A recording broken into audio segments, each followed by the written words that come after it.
12절 증언입니다. 베스도가 배석자들과 상의하고 이르되 내가 가이사에게 상소하였으니 가이사에게 갈 것이라 하니라. 총독이 재판할 때에는 법률 전문가와 총독의 자문단이 배석했습니다. 베스도 총독은 그 배석자들과 상의를 거친 뒤에 로마 시민인 바울의 상소를 받아들였습니다. 로마 황제에게 상소하는 것은 로마 시민의 권리였기 때문입니다.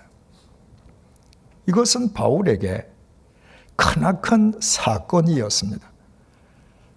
바울이 로마 황제에게 상소했다고 하는 것은 로마에 이르는 길, 다시 말해서 방식이 확정되었음을 뜻했습니다.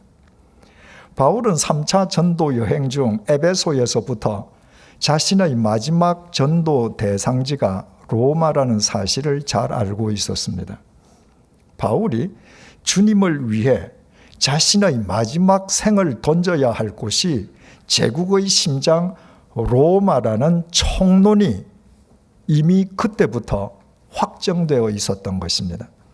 그러나 그 수도 로마에 어떻게 이를 것이냐는 강론은 정해져 있지 않았습니다. 그 미확정의 강론이 황제에 대한 상소를 통해 확정된 것이었습니다. 바울이 로마 황제에게 상소했다는 말은 바울이 로마 제국 군인들의 보호 속에서 제국의 수도 로마로 가게 됨을 의미했습니다. 로마 황제에게 상소한 사람은 그 사람이 황제의 법정에 서기까지 로마 제국이 보호해 주어야만 했습니다. 가이사랴에서 로마 제국의 수도 로마까지의 거리는 2240km라고 했습니다. 암살단의 암살 위협에 시달리던 바울이 그 먼 거리를 로마 제국 군인의 보호 속에서 이동하는 것보다 더 안전한 길은 있을 수 없었습니다.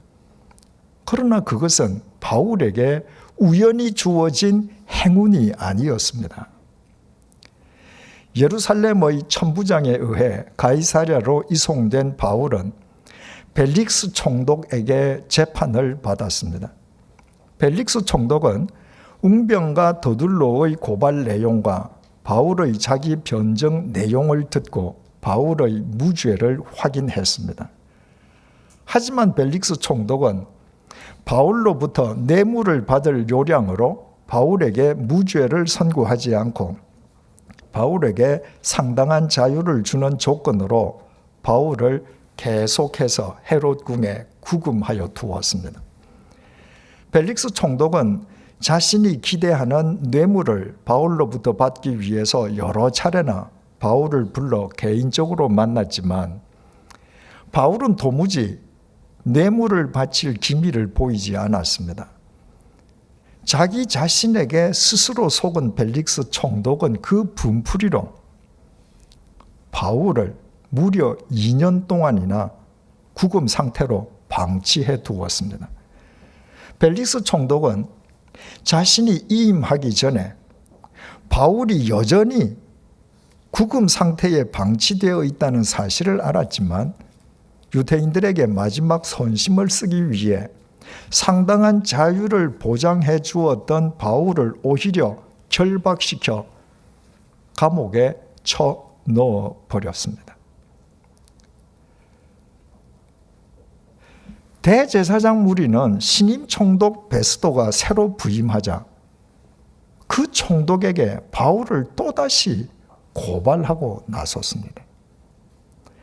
바울은 그 모든 과정을 다 거치고서야 황제에 대한 상소를 생각하게 되었습니다. 이것을 바울의 입장에서 다시 한번 곰곰이 생각을 해 보십시다.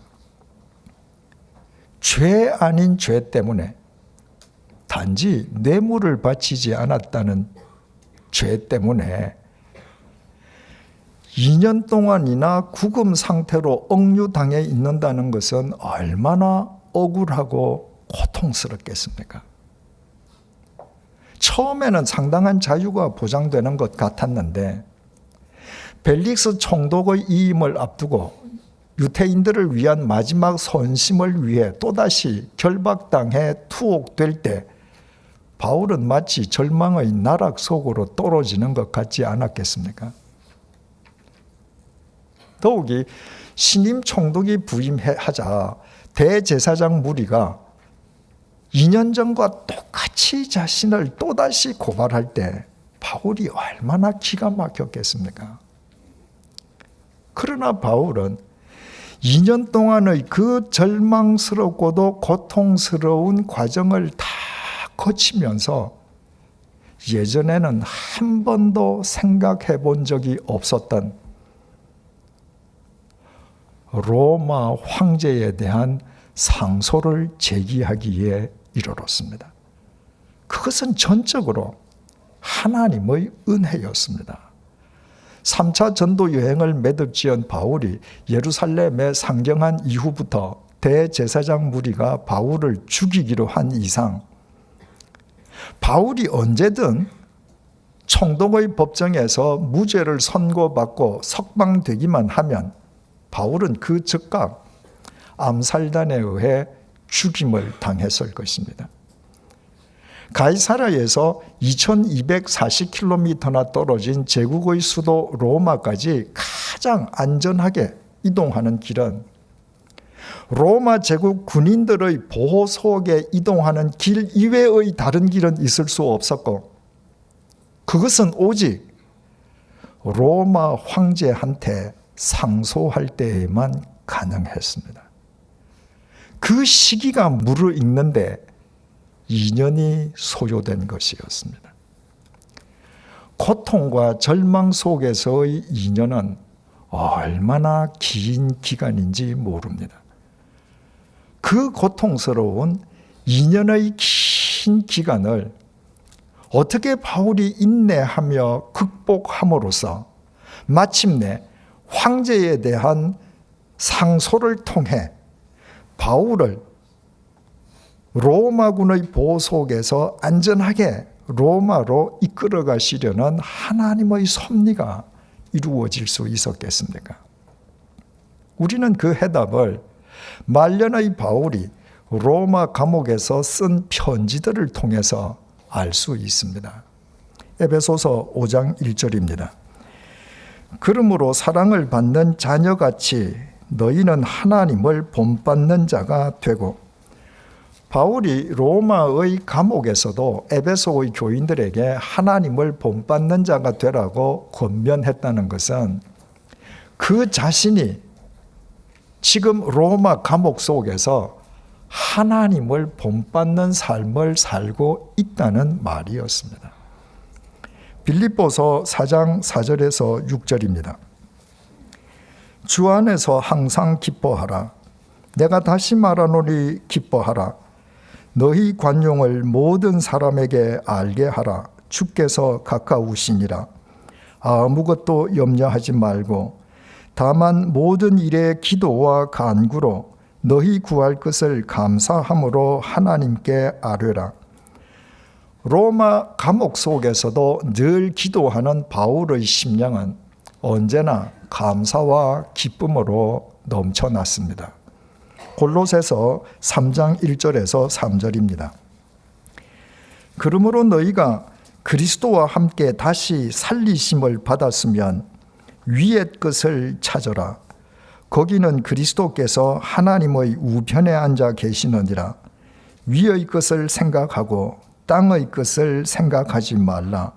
이는 너희가 죽었고 너희 생명이 그리스도와 함께 하나님 안에 감추어졌습니다. 바울은 로마 지하 감옥에 갇혀 있으면서도 그 지하 감옥의 무게에 짓눌려 절망에 빠진 적이 없었습니다.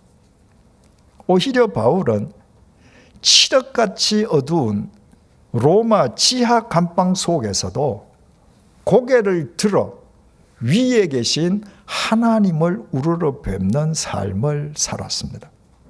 참된 생명은 오직 위에 계신 삼위일체 하나님으로부터만 주어지기 때문입니다. 한마디로 말해서 바울은 칠흑같이 어두운 로마 지하 감방 속에서도 위에 계신 하나님께 자기 심령의 초점을 맞추고 살았습니다. 낮이나 밤이나 그의 삶 자체가 예배였던 것입니다. 그래서 그의 심령은 위에 계신 하나님으로부터만 비롯되는 감사와 기쁨으로 충만했고, 그는 말씀과 기도를 통해 위에 계신 하나님을 본받는 삶을 살 수 있었습니다. 새신자반에서 예배를 TV 카메라와 모니터에 빗대어 설명해 드린 적이 있습니다. TV 모니터에는 TV 방송국이 카메라로 비추는 것만 투영됩니다. TV 카메라가 축구장을 비추면 모니터에는 축구 경기가 방송되고, 카메라가 앵커를 비추면 뉴스가 나옵니다. 그리스도인의 삶도 이와 똑같습니다. 그리스도인인 우리의 심령이 세상에만 초점이 맞추어져 있으면 설령 우리의 몸이 예배당 안에 있다 할지라도 우리의 삶을 통해서는 세상의 속된 것만 드러날 수밖에 없습니다. 예배는 위에 계신 하나님께 우리의 심령의 초점을 맞춤으로 우리 삶을 통해 하나님께서 드러나시게 하는 것입니다. 우리 심령의 초점이 위에 계신 하나님께 맞추어져 있는 한 하나님께서는 반드시 우리 삶을 통해 드러나시게 되어 있습니다.